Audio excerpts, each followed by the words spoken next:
Greetings everyone.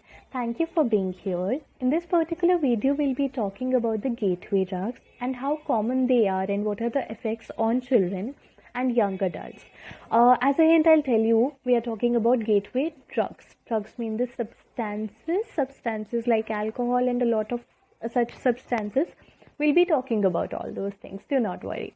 So, I am Anisha Dhingra. I am a psychologist. I've been practicing since 2 years. And in this particular video, we will be talking about several things. We'll be definitely talking about what gateway drugs are. Why are we calling these particular drugs or substances as gateway drugs? Then how common it is in adolescents and children? How do we know if our children are using any gateway drugs, or if their friends are doing so, or anyone around us are experimenting with the gateway drugs?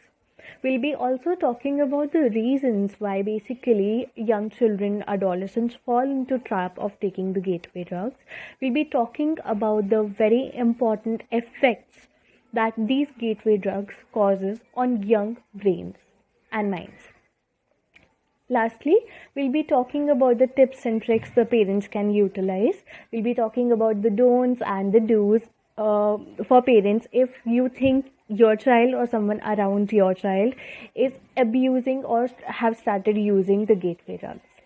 So keep watching the video. So the very first topic that comes is, what are gateway drugs? What are the substances that we are calling gateway drugs? Why is it called gateway drug? What does the term gateway exactly mean? And how common they are in children and adolescents? So when we talk about gateway drugs, these are the substances that exposes us to other substances that makes us more likely that we will try in the future. The people who are trying gateway drugs, they may get exposed to other serious drugs, serious substances that can have even more physical and psychological dependence. So gateway means you are entering somewhere, as in these are the substances from which the adolescents or any people that would be, they start, and then they are likely to start other substances as well. So that's why we are saying it gateway drug. It's very prevalent in teenagers and young children. I'll be talking about statistics. There are 3 basic gateway drugs as per researchers. The very first and very common is tobacco. Tobacco can be taken in different forms. It can be taken as a form of cigarette, or chewable tobaccos, or maybe e-cigarettes or electronic cigarettes, or vapes, vaporizers, electric waves basically. And you can see I have mentioned here that how common it is, and we are talking about children as young as children in 8th grade. So as you can see, in 8th grade, this is the population of people who would like to, who get exposed to taking tobacco in any form. Then we have discussed about 10th grade, and then we have discussed about 12th grade. Similarly, alcohol. Alcohol is a very basic gateway drug. And alcohol can be in any kind of beverages. It can be direct alcohol. It can be, in form of cocktails. It can be in form of beer, in form of wine, anything that have alcoholic content. And if you can see, it is very prevalent in children and adolescents. And trust me, alcohol is the biggest gateway drug. And then the last one, marijuana. Marijuana, if we see, it is very prevalent at this point of time. In recent studies, it has shown that marijuana, the rate of children taking marijuana has increased in the recent years. And you can see there is a huge population of children taking marijuana in class 10th and 12th, which is, as you can see the stats, which is not good for a society. Another one is prescribed drugs. A lot of children who have the curiosity to explore the high, they also misuse the prescribed drugs. That can be in form of cough syrups, that can be in form of tablets, or anything that is prescribed for a normal health condition, for any health condition, but can be used as substance or giving something that may give high. So these are the 4 basic gateway drugs that children are exposed to, and they are consuming it.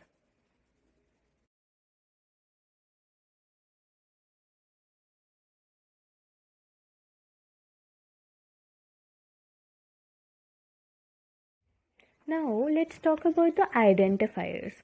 So, basically, how do we get to know if our children are exposed to or if they are experimenting with any substances, any gateway drugs? We have understood what gateway drugs is.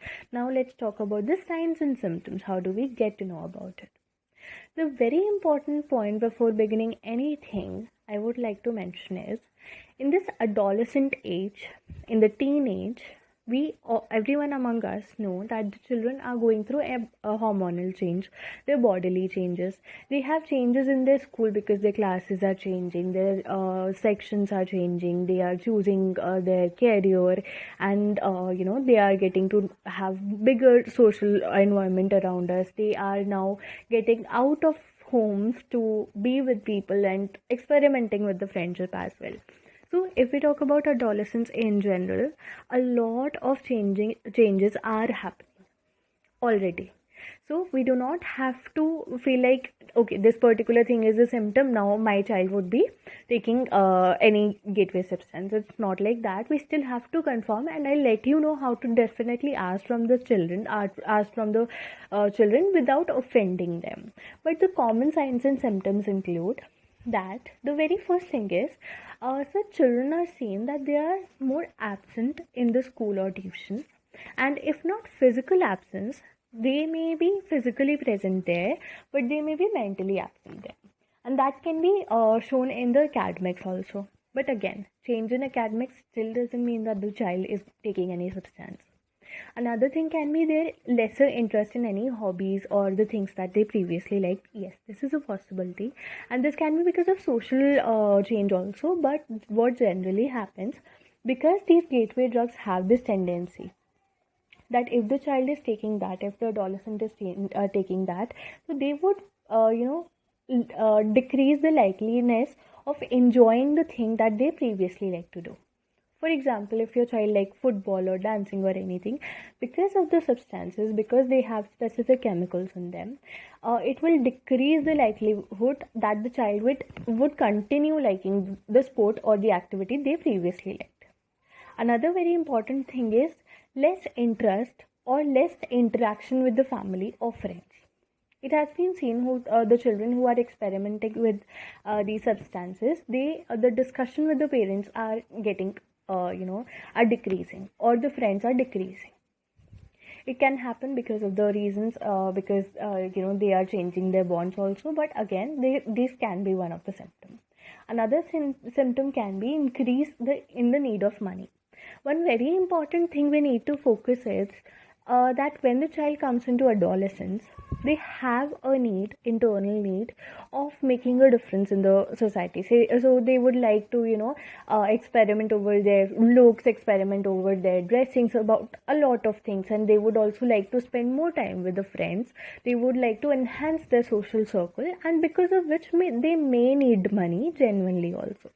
But it has been seen those children who has increased need of money, and also if your bond was previously good, if your parent-child relationship was previously good, but now the child is not able to explain the need of money or explain the expenditure, there is a possibility that the child is exposed to all these gateway drugs.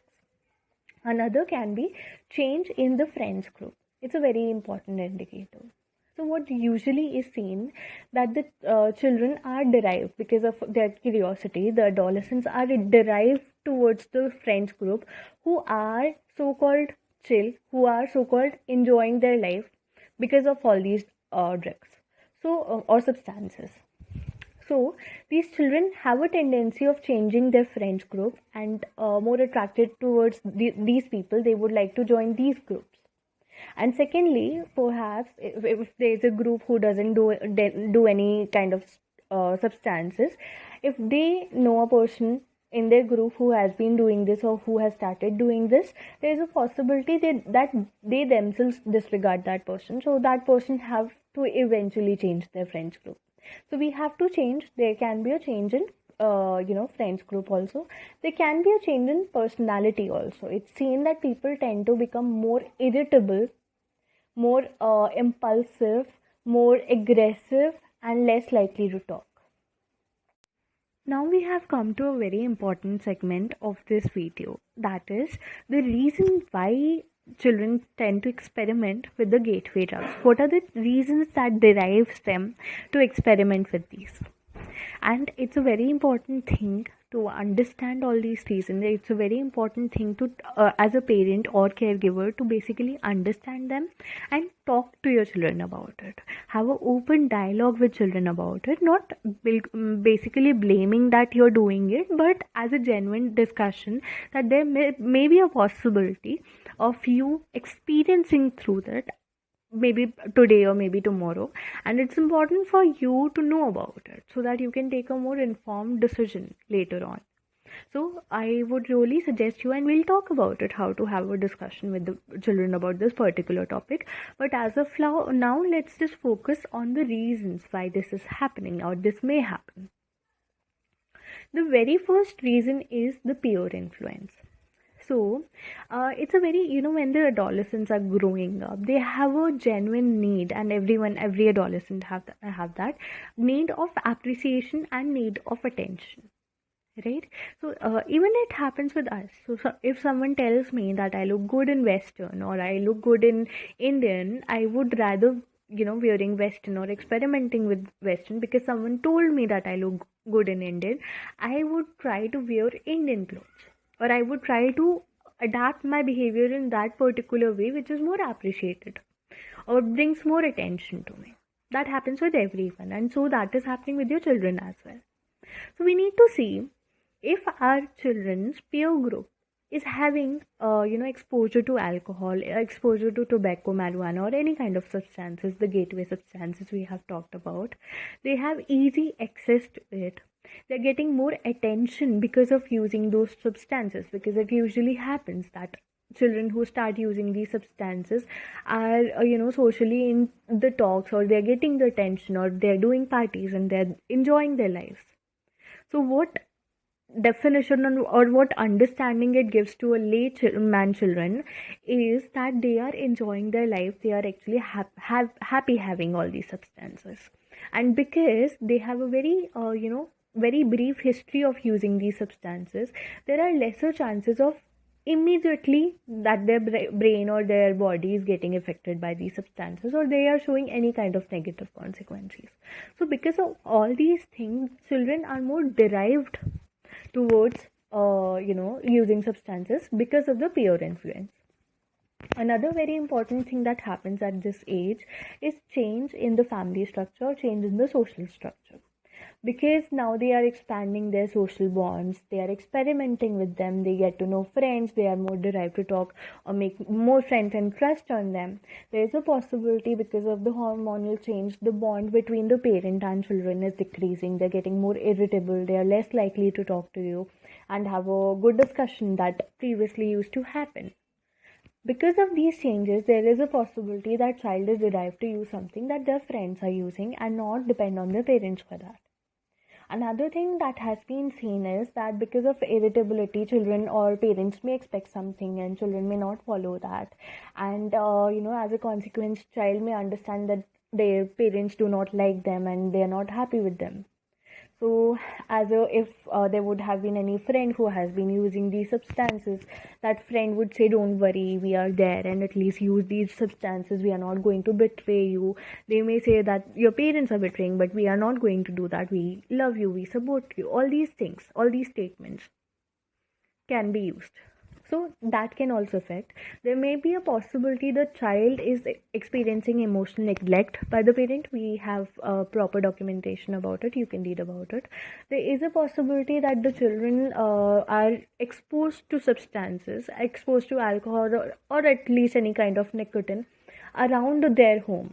Maybe their parents are using these substances. So that increases the susceptibility that their child are more prone to it. There can be physical abuse that derives child to use these.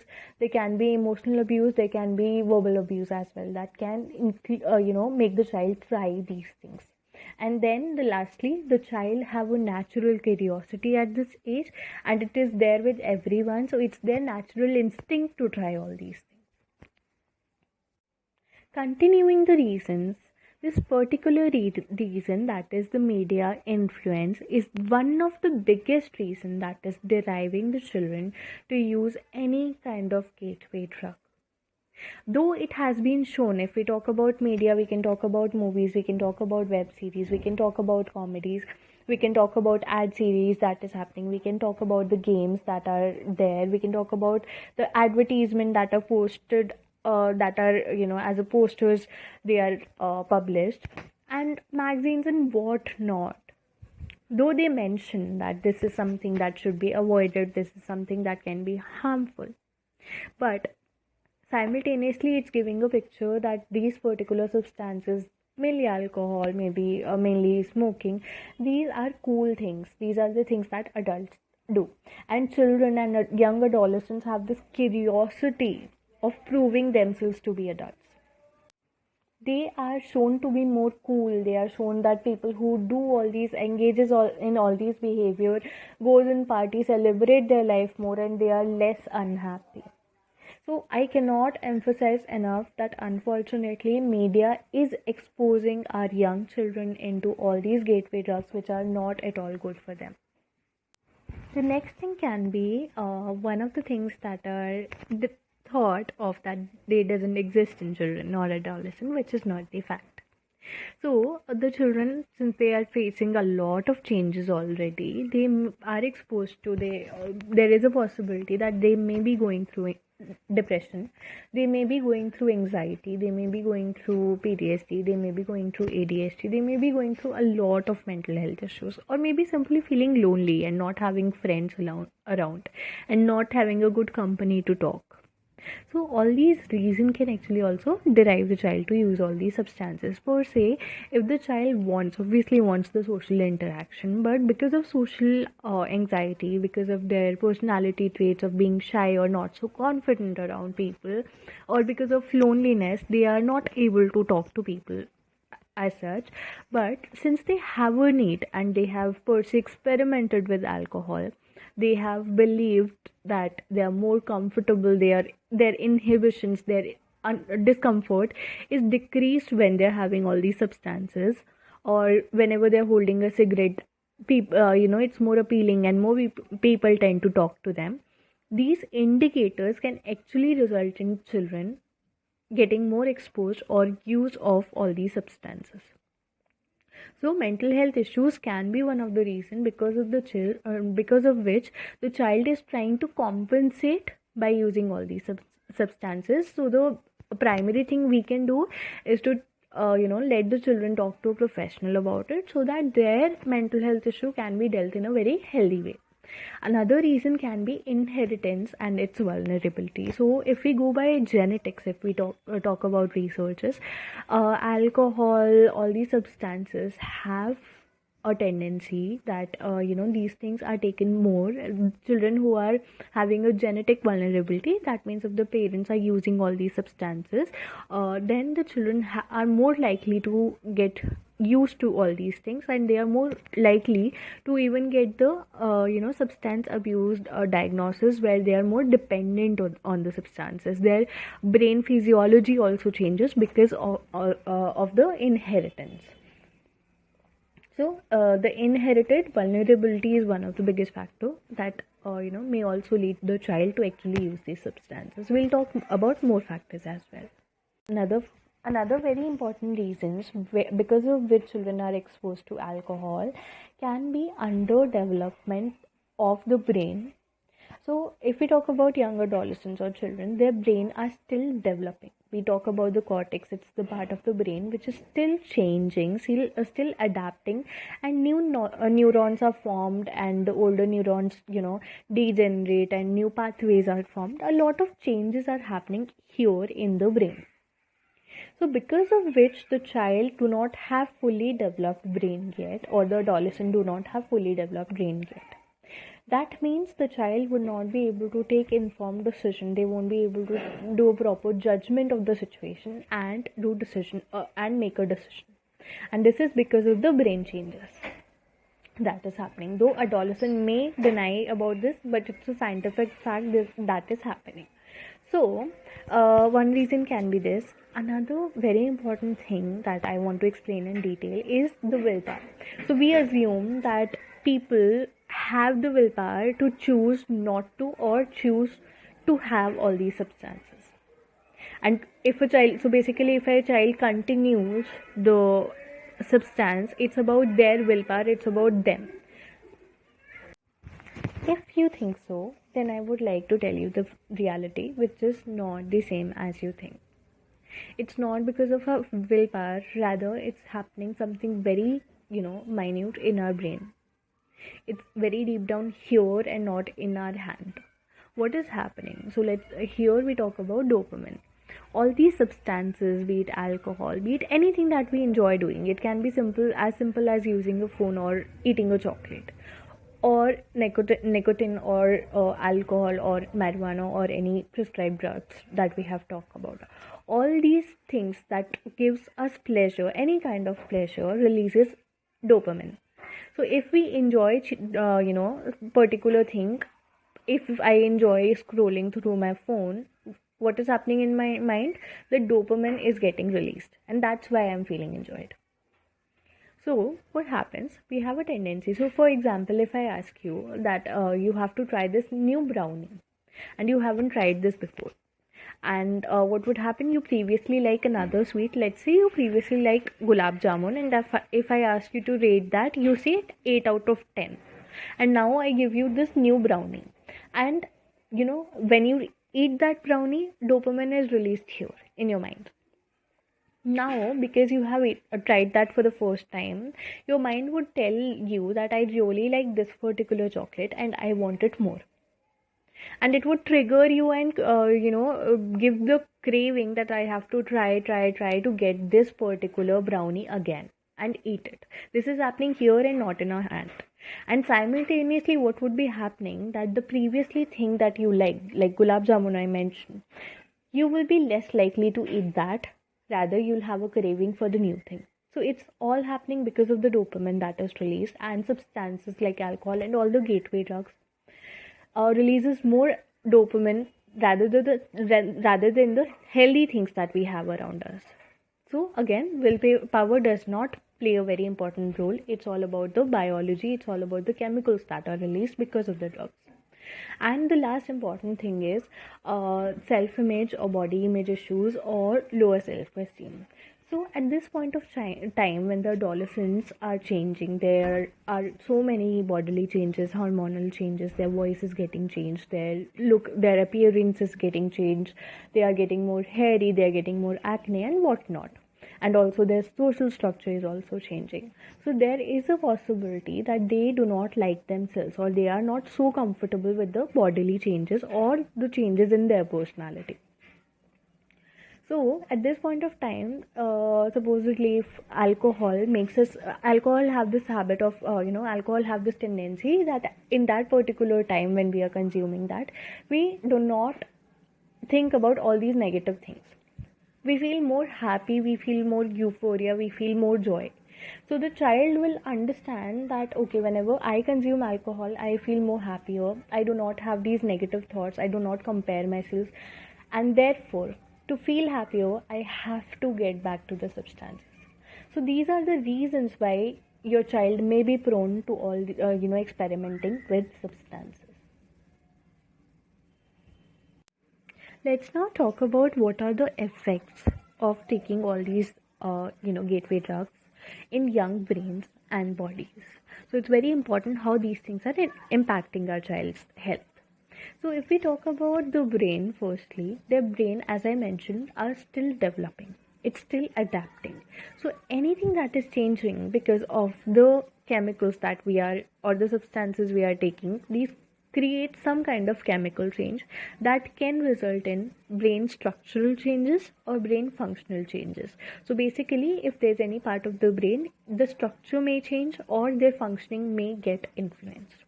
resulting in changes in their memory. They may have, they might not be able to recall that well, or they might not be able to restore memory as well, as they used to be. They may have some problem thinking. They may not get that creative while thinking, and they may not get that productive while thinking. They can be impulsive, which is happening because of the chemical changes that is happening over here.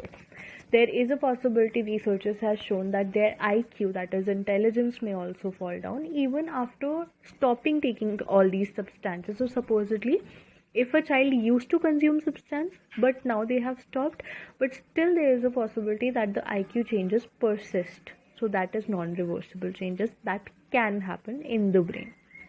Then we talk about the dopamine. We have already explained about it, that how our dopamine receptors changes, and why it is important to talk here, because we are not going to enjoy the things that we previously used to enjoy. Like, we are not going to enjoy golgappas more than, or gulab jamuns more than, the newly induced brownie or substance. Next, we talk about the risky behavior. It's seen in researches that the people who are experimenting with the gateway drugs, they get involved in risky behavior. They can be as simple as rash driving. They can be simple as driving while getting intoxicated. So basically consuming alcohol and then driving, which make them very prone to accidents. They can also induce themselves, or they can also expose themselves in unhealthy sexual behavior by not taking the precautions, or having multiple sexual partners. So these all the things can happen, and they can have their own effects. So it can also result in having HIV or syphilis that can ultimately make the changes in the brain as well. So all these things can happen. Then there can be social inhibition. So since the child is still forming the morality principle, what is wrong, what is right, how to behave in social atmosphere. So all the things the adolescent is still learning. So that can have an impact on it. And then there can be a chance that the adolescent, because they want to try, because out of curiosity of experimenting with the dose, they can have overdose, and that can physically harm that very badly. Unfortunately, it may even lead to death. So these are the changes, these are the effects that can happen. Then if we talk about other effects of using these gateway drugs, the child or the adolescent who's experimenting may, because of the changes that are happening in the brain, they may get depression, they may get anxiety, they may also get psychosis or any kind of ADHD also. So because of the changes in the brain, the neural changes that is happening, that can actually lead to more mental health issues. And if we talk about researchers, it has been found that the children who were taking alcohol, 15% of them later on classified, they were the clinical psychologists were able to diagnose them under the substance abuse disorder. And the children who were, or the adolescents who were misusing the prescribed drugs, 25% of them were later on diagnosed with substance abuse disorder. So ultimately all these substances can result in a lot of mental health issues as well.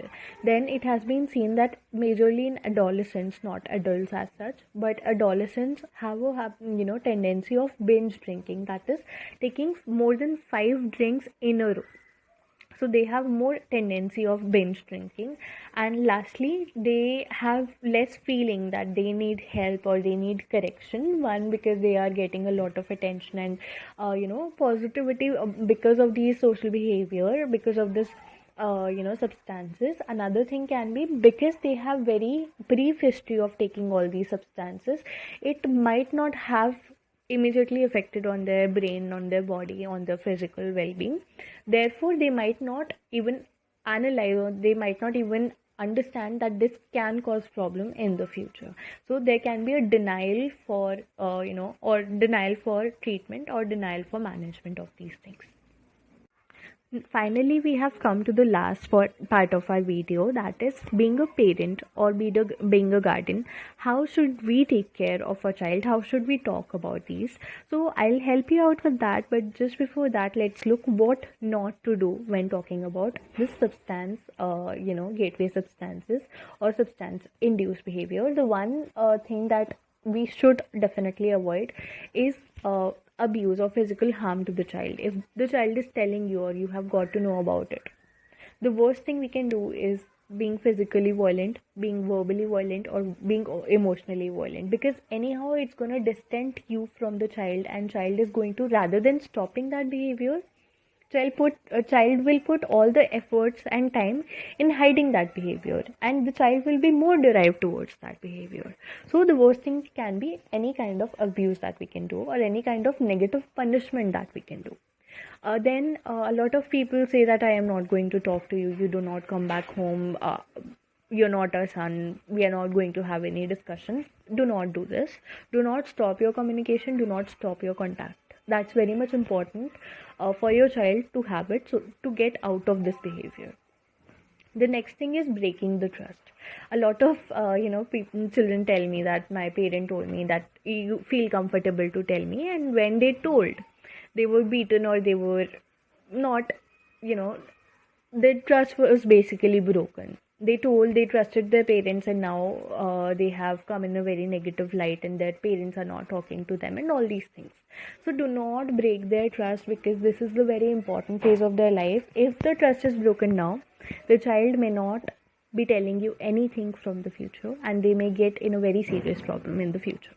So this is very important. Again, the last thing is that willpower. It's not about the willpower. I have already explained that it's more about the chemicals that are there in our neurons, and that are released because of all these substances. So do not blame the child that it's about you, or it's about your willpower to get out of it.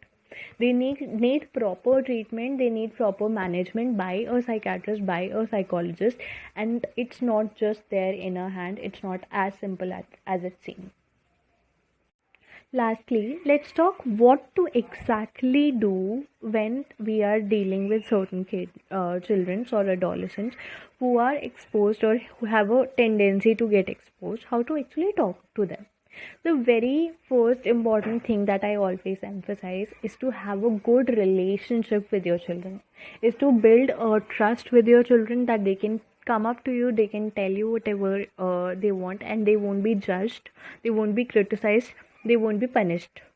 This is very much important at any kind of age, and it's not about the substance, it's about a lot more issues.